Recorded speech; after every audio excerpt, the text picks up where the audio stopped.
Frente a ustedes, queridos amigos, me encuentro hoy con un corazón que late al compás de experiencias compartidas y lecciones aprendidas en el tumultuoso viaje de la vida. Permítanme llevarlos a un momento en el que las emociones tomaron el control. Un momento que cambió mi percepción sobre la influencia poderosa que ejercen en cada uno de nosotros. Había llegado tarde a una importante reunión en el trabajo debido al tráfico, y esa ira ardía en mi interior como un fuego incontrolable. Entré a la sala de conferencias con el ceño fruncido y la mandíbula tensa, apenas notando las miradas sorprendidas y los susurros apagados de mis colegas. Mi jefe, con una expresión de decepción apenas perceptible, continuó con la presentación. Pero para mí, las palabras eran como meros murmullos, ahogados por el estruendo ensordecedor de mis emociones. En medio de la reunión, un compañero presentó una idea que normalmente habría aplaudido. Sin embargo, en ese momento, las gafas distorsionantes de mi ira me hicieron verlo como un desafío personal.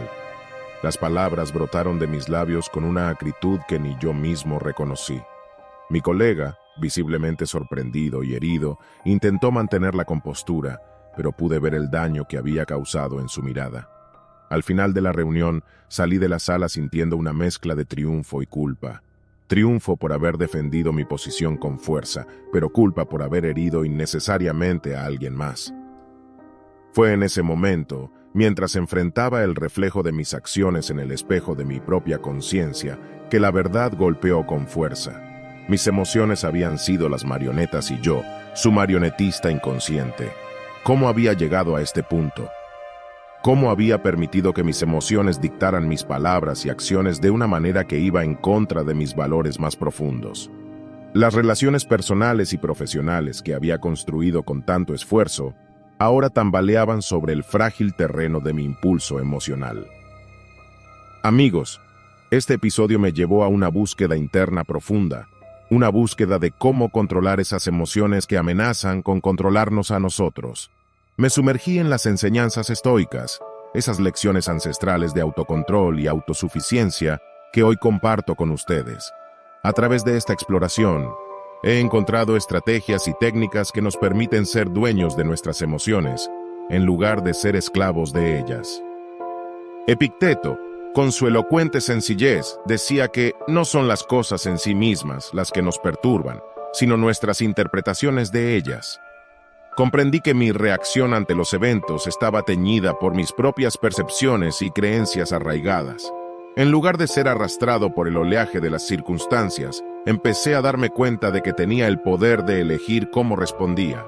Séneca, con su aguda introspección, me hizo entender que no es porque las cosas son difíciles que no nos atrevemos, es porque no nos atrevemos que son difíciles. Me di cuenta de que el miedo a lo desconocido y a los desafíos era lo que me mantenía prisionero de mis propias emociones. Así que comencé a abrazar la incertidumbre y a enfrentar lo que me asustaba, descubriendo que la verdadera libertad estaba en la valentía de enfrentar lo que venía. Y luego estaba Marco Aurelio, el emperador filósofo, que me enseñó que tienes el poder sobre tu mente, no sobre los acontecimientos externos. Date cuenta de esto y encontrarás fuerza. En un mundo donde las distracciones y las influencias externas son constantes, me di cuenta de que la auténtica fortaleza radicaba en la maestría de mis pensamientos. Aprendí a filtrar y elegir dónde dirigir mi atención, encontrando paz incluso en medio del ruido. Mi mente estaba siempre en movimiento, saltando de una tarea a otra, sin un momento de verdadera pausa. ¿Algunos de ustedes se han sentido así? Fue en medio de este caos que me topé con el concepto estoico de ataraxia. Al principio sonaba como una palabra sin mucho significado, pero a medida que profundicé, supe que era precisamente lo que había estado buscando. La ataraxia, la tranquilidad interior independientemente de lo que esté ocurriendo a nuestro alrededor, parecía ser el bálsamo que mi mente y mi corazón necesitaban desesperadamente. Recuerdo un día en particular, cuando estaba atascado en el tráfico después de un día agotador en el trabajo. Las bocinas sonaban como un coro discordante. Las luces intermitentes parecían más deslumbrantes de lo normal, y la tensión en el aire era palpable. En ese momento, me di cuenta de que había dos caminos frente a mí. Uno de frustración y enojo, y otro de aceptación y calma. Elegí el segundo camino. Cerré los ojos por un momento y respiré profundamente. Me di cuenta de que no podía controlar el tráfico, pero podía controlar mi reacción ante él. Apliqué la enseñanza estoica de que lo que realmente importa es nuestra interpretación de las circunstancias. En ese momento, abracé la ataraxia.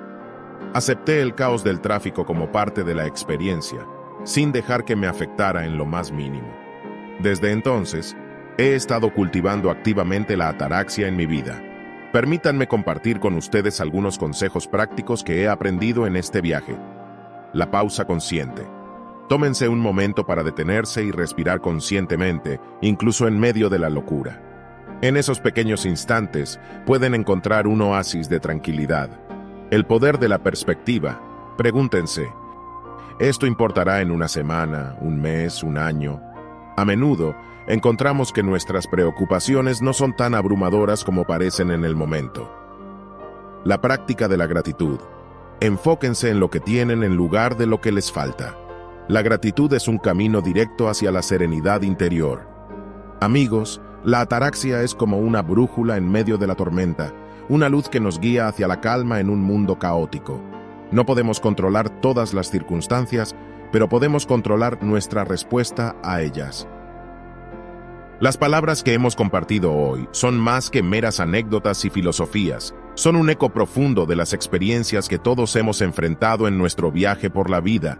Las emociones, a veces como ráfagas incontrolables, pueden ser poderosas, pero no somos impotentes ante ellas. A través de las lecciones estoicas de autocontrol y de la búsqueda de la ataraxia, he descubierto un camino para ser el dueño de mis reacciones, para encontrar serenidad en medio del caos y para forjar relaciones genuinas y sólidas. Hemos hablado de decisiones impulsivas que dañan nuestras relaciones y de momentos en los que nuestras emociones nos han llevado por caminos que no elegiríamos en calma. Pero también hemos explorado cómo los principios estoicos nos empoderan para cambiar nuestra percepción de las circunstancias, cómo nos desafían a enfrentar lo desconocido con valentía y cómo nos recuerdan que el poder de la mente supera las influencias externas. Estas enseñanzas antiguas han sido como un faro que ha guiado mi barco hacia aguas más tranquilas. Pero esta luz no es solo para mí, es para todos nosotros. Invito a cada uno de ustedes a abrazar estos conceptos, a aplicarlos en sus vidas diarias, a ser los directores de sus propias emociones y a encontrar la calma dentro del torbellino del mundo moderno. En el caos del tráfico, en el estrés del trabajo, en los desafíos personales y profesionales, recuerden las palabras de Epicteto, Séneca y Marco Aurelio. Aprendan a controlar sus emociones en lugar de ser controlados por ellas. Cultiven la ataraxia, esa tranquilidad interior que trasciende las circunstancias externas. Como navegantes en este mar de la vida, somos capaces de dirigir nuestra propia embarcación. No importa cuán agitado esté el mar, podemos mantenernos firmes y serenos. El poder para hacerlo está en nuestras manos y en nuestros corazones. Así que los invito a unirse a mí en este viaje de autodescubrimiento y transformación emocional, porque al dominar nuestras emociones, nos convertimos en arquitectos de nuestra propia felicidad. Y recuerden, en las palabras de Epicteto, no es lo que sucede lo que determina la mayor parte de tu futuro, sino cómo reaccionas a lo que sucede. Las emociones sin control son como fuegos artificiales sin un espectáculo, hermosas pero peligrosas. Canalizarlas adecuadamente las convierte en una maravilla para contemplar.